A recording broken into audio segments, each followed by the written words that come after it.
राजस्थान के जयपुर में छात्र संघ चुनाव को लेकर बवाल देखने को मिला। पुलिस ने प्रदर्शनकारियों पर लाठीचार्ज किया। छात्र संघ चुनाव बहाल करने की मांग को लेकर विरोध जता रहे थे।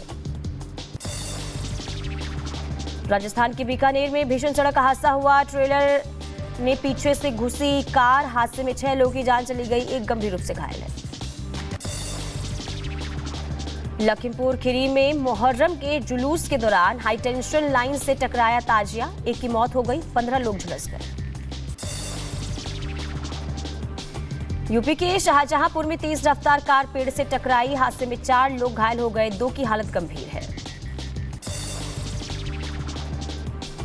चित्रकूट में प्रेमिका से नाराज होकर रेलवे ट्रैक पर लेटा युवक, रेलवे कर्मियों ने युवक को जीआरपी पुलिस को सौंपा।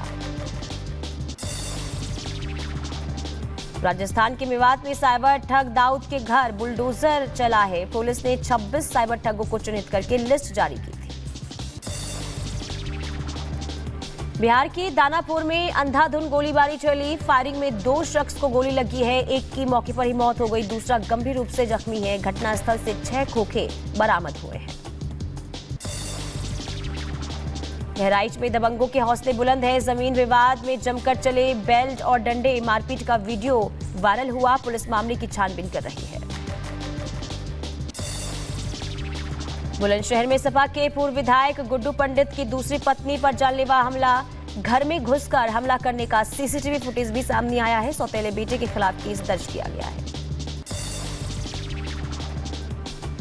यूपी के बुलंदशहर में दिव्यांग महिला पर दबंगों ने गोली चलाई। पति का कर्ज न चुका पाने पर दबंगों ने महिला को गोली मारी। वारदात सीसीटीवी कैमरे में कैद हुई। पुलिस ने आरोपी को गिरफ्तार कर लिया। यूपी के महाराजगंज में वन विभाग के एक अधिकारी ने अपने 2 सहकर्मियों से कमरे में बेरहमी से मारपीट की। ग्रामीणों ने वन चौकी का घेराव किया। पुलिस मामले की जांच कर रही है। यूपी के एटा में मजदूरी के रुपए मांगने पर दबंगों ने मजदूर की बेटी को गोली मार दी। गंभीर हालत में अस्पताल में भर्ती कराया गया। पुलिस मामले की छानबीन में जुटी हुई है। अलीगढ़ का नटवरलाल देव सुमन गोयल गिरफ्तार। 20 करोड़ से ज्यादा की ठगी का आरोप लगा। लंबे समय से फरार चल रहा था आरोपी।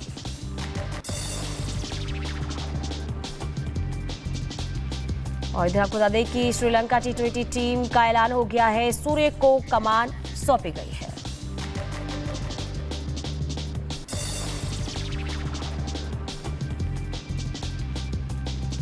और इधर लेबनान में हिजबुल्लाह पर हमला हुआ है। वीडियो जारी कर दिया गया है। और आपको बता दें कि पूरे इलाके में छानबीन भी जारी है। लेबनान में हिजबुल्लाह के आतंकवादी को मार गिराने का वीडियो इजरायली सेना ने जारी किया है।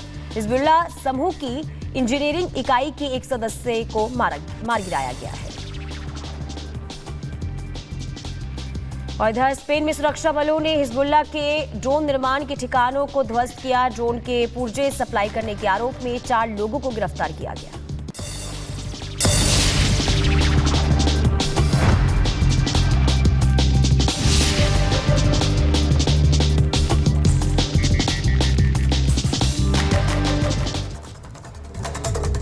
चलिए सुपरफास्ट खबरों की बात आगे बढ़ते हैं। बात कर लेते हैं जगन्नाथ मंदिर की, जिसका रत्न भंडार 46 साल के बाद कल खोला गया।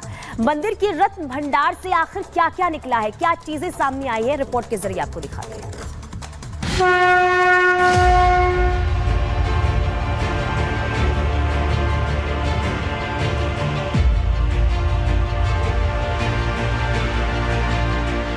46 साल बाद उस तहखाने को खोला गया जिसका लोगों को इंतजार था। जी हां, हम बात कर रहे हैं जगन्नाथ मंदिर रत्न भंडार की। रत्न भंडार के तहखाने के खुलने का लोगों में उत्साह भी था और उत्सुकता भी थी कि आखिरकार इस रत्न भंडार से क्या क्या निकलेगा। सूत्रों की माने तो आंतरिक रत्न भंडार में सोने के 12 बक्से मिले हैं। दावा ये किया जा रहा है कि सभी बक्सों में सोने और हीरे मोती जैसे आभूषण भरे हैं, लेकिन हकीकत क्या है ये आप खुद सुनिए रत्न भंडार कमेटी के अध्यक्ष जस्टिस विश्वनाथ रथ की जुबानी। भीतर भंडार खोल के उसका एक एक अलमीरा हमने खुला। एक अलमीरा को 1 नंबर अलमीरा में शिफ्ट किया, 2 अलमीरा का 2 नंबर अलमीरा में शिफ्ट किया। हमने टोटल 4 अलमीरा 3 संदूक वहाँ पे पाया। सबको हम खोल के एक एक करके एक एक अलमीरा में शिफ्ट किया। सब शिफ्टिंग कंप्लीट हो गया। जगन्नाथ मंदिर रत्न भंडार खोलने से पहले पूरी प्रक्रिया का पालन किया गया। सुबह 8 बजे भक्तों के दर्शन पर रोक लगा दी गई। सुबह 9 बजे रत्न भंडार कमेटी के अधिकारी मंदिर पहुंचे। अधिकारियों ने सबसे पहले भगवान जगन्नाथ की पूजा की। फिर सुबह 9:51 पर आंतरिक रत्न भंडार को खोला गया। इससे पहले 1978 में आंतरिक रत्न भंडार खुला था। रत्न भंडार कमेटी की हुई बैठक में लिए गए फैसले के अनुसार 18 तारीख को आज एक बार फिर रत्न भंडार को खोला गया है। और आपको जानकारी दें कि पहले रत्न भंडार को ओपन करने के बाद जो आभूषण हैं उन्हें बाहरी अस्थायी रत्न भंडार में शिफ्ट किया जाएगा। उसके बाद जो मरम्मत का काम है वो ASI के द्वारा किया जाना है और फिर इस पूरे अस्थायी रत्न भंडार से बाहरी और भीतरी रत्न भंडार के जो कक्ष हैं उनमें आभूषणों को शिफ्ट किया जाएगा। इस पूरी प्रोसेस में लगभग 10 से 12 दिन का वक्त लगने वाला है और उसके बाद फिर काउंटिंग की प्रक्रिया जो है वो भगवान महाप्रभु के गर्भगृह में मौजूद रत्न भंडार के अंदर की होती हुई नजर आने वाली है। कमेटी के सदस्यों ने आज किसी सामान की गिनती नहीं की, लेकिन सभी बक्से और अलमारी को अस्थायी भंडार में शिफ्ट किया गया और फिर पूरे सामान को सील कर दिया गया। इसी पूरी प्रक्रिया की वीडियोग्राफी भी कराई गई। जो भी हमारा भीतर रत्न भंडार में जो भी आभूषण है, जो भी वैल्यूबल्स है, उसको सरकार के द्वारा धार्य किए गए SOP के तहत जो अस्थायी रत्न भंडार है उसके अंदर स्थानांतरित किया जाएगा। कमेटी ने अस्थायी भंडार को लॉक कर चाबी ट्रेजरी में जमा कर दी। कमेटी के सदस्य अब हर सामान की गिनती करके रिपोर्ट बनाएंगे, फिर रिपोर्ट ओडिशा सरकार को सौंप देंगे। Bureau report, Republic Bharat. खबरों में आगे बढ़ेंगे। इधर लक्षद्वीप में 2 मिलिट्री एयरफील्ड बनाने की तैयारी अब हो जाएगी, क्योंकि इसे लेकर केंद्र सरकार ने मंजूरी दे दी है। आपको बता दें कि इसके पीछे का मकसद ये है कि चीन की हर गतिविधियों पर नजर रखी जाए। 1 मिनट में पूरी खबर दिखाते हैं। भारत अपनी रक्षा क्षमताओं को तूफानी रफ्तार देने जा रहा है। लिहाजा भारत सरकार ने एक हाई लेवल मीटिंग के दौरान लक्षद्वीप में 2 मिलिट्री एयरफील्ड बनाने को मंजूरी दे दी है। केंद्र शासित प्रदेश लक्षद्वीप समूह के आखिरी द्वीप मिनिकॉय और भारत पश्चिमी क्षेत्र के अरब सागर के आकातीय द्वीप के मौजूदा मिलिट्री एयरफील्ड को विस्तार देंगे। इन समुद्री क्षेत्र में चीनी गतिविधियां बढ़ते देखकर भारत सरकार ने यह फैसला लिया है। रक्षा मंत्रालय के नेतृत्व में तीनों सेनाओं ने यह प्रस्ताव रखा था, जिसे केंद्र सरकार की एक उच्च स्तरीय बैठक में हरी झंडी दे दी गई है। इन मिलिट्री एयरफील्ड का सैन्य उपयोग के साथ ही कॉमर्शियल इस्तेमाल भी होगा। यहाँ सभी तरह के युद्धक और मालवाहक विमानों के साथ ही यात्री विमान भी उड़ान भरा करेंगे। इसके अलावा भारतीय वायुसेना इस क्षेत्र में लंबी दूरी के ड्रोन का भी इस्तेमाल करेगी। भारतीय वायुसेना इस प्रोजेक्ट का नेतृत्व करेगी, जिसमें तीनों सेनाओं के साथ ही भारतीय तट रक्षकों की भी भागीदारी होगी। Bureau report, Republic Bharat.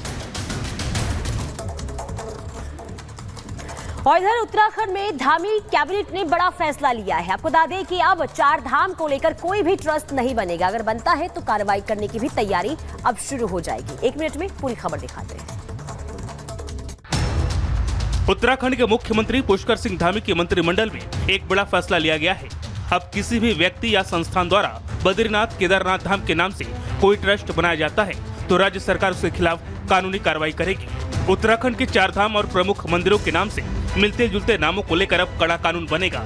आपको बता दें कि दिल्ली में केदारनाथ धाम के प्रतीकात्मक मंदिर बनाने को लेकर खड़े हुए विवाद के बाद उत्तराखंड सरकार ने ये फैसला लिया है। दरअसल दिल्ली के बुराड़ी में श्री केदारनाथ धाम के नाम से मंदिर स्थापित किए जाने का विरोध हो रहा है। केदार घाटी में पंडा पुरोहित समेत स्थानीय लोगों ने भी इसका विरोध किया, जिसके बाद उत्तराखंड के मुख्यमंत्री पुष्कर सिंह धामी ने कहा था कि हमारा ज्योतिर्लिंग एक ही है, उसका स्थान एक ही है, दूसरे स्थान पर धाम नहीं हो सकता। प्रतीकात्मक रूप से मंदिर अनेक स्थानों पर बने हैं, ऐसे स्थानों पर मंदिर बनते रहे, लेकिन मूल ज्योतिर्लिंग उत्तराखंड राज्य के अंदर है, दूसरे स्थान पर धाम नहीं हो सकता। धाम केवल एक ही है जो उत्तराखंड देवभूमि में है।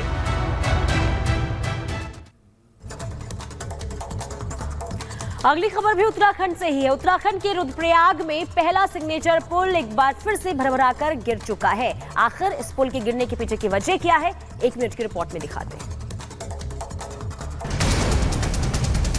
उत्तराखंड में ऋषिकेश बद्रीनाथ राष्ट्रीय राजमार्ग पर रुद्रप्रयाग के पास नरकोटा में निर्माणाधीन उत्तराखंड के पहले सिग्नेचर ब्रिज का एक छोर धराशायी हो गया।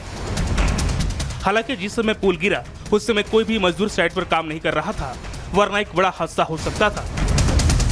रुद्रप्रयाग जिला प्रशासन ने इस घटना में जांच के आदेश दिए हैं। दरअसल ऋषिकेश बद्रीनाथ नेशनल हाईवे पर रुद्रप्रयाग के निकट नरकोटा में ऑल वेदर परियोजना के तहत लगभग 66 करोड़ की लागत से 110 मीटर लंबाई वाले सिग्नेचर ब्रिज का निर्माण किया जा रहा है।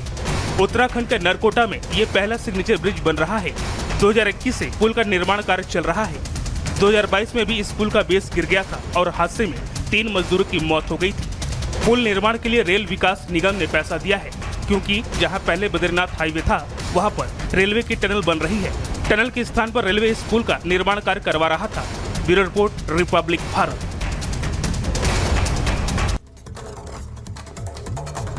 खबर राजस्थान के मेवात से है, जहां साइबर ठग दाऊद खान के घर पर बुलडोजर की कार्रवाई हुई है। आखिर ये कार्रवाई कैसे हुई और कितने साइबर ठग हैं, इस रिपोर्ट में दिखाते हैं। साइबर ठगी के लिए मशहूर हरियाणा राजस्थान के मेवात में पुलिस का एक्शन लगातार जारी है। राजस्थान के डिग जिले में पुलिस प्रशासन की मौजूदगी में सीकरी के इनामी साइबर ठग दाऊद खान के आलीशान मकान को तोड़ा गया।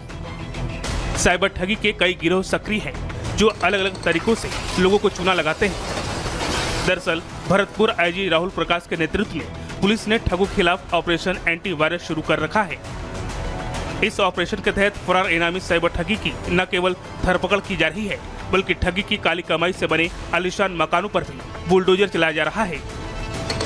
साइबर ठग दाऊद खान ने डिग जिले के सुकेती गांव में सरकारी जमीन पर 2000 वर्ग फीट का आलीशान मकान बनवा रखा था। दाऊद खान कई मामलों में वांछित है, लेकिन वो लंबे समय से फरार है। दाऊद पर कोटा समेत कई थानों में केस दर्ज है। उस पर 5000 का इनाम भी घोषित किया गया है। Bureau report, Republic Bharat.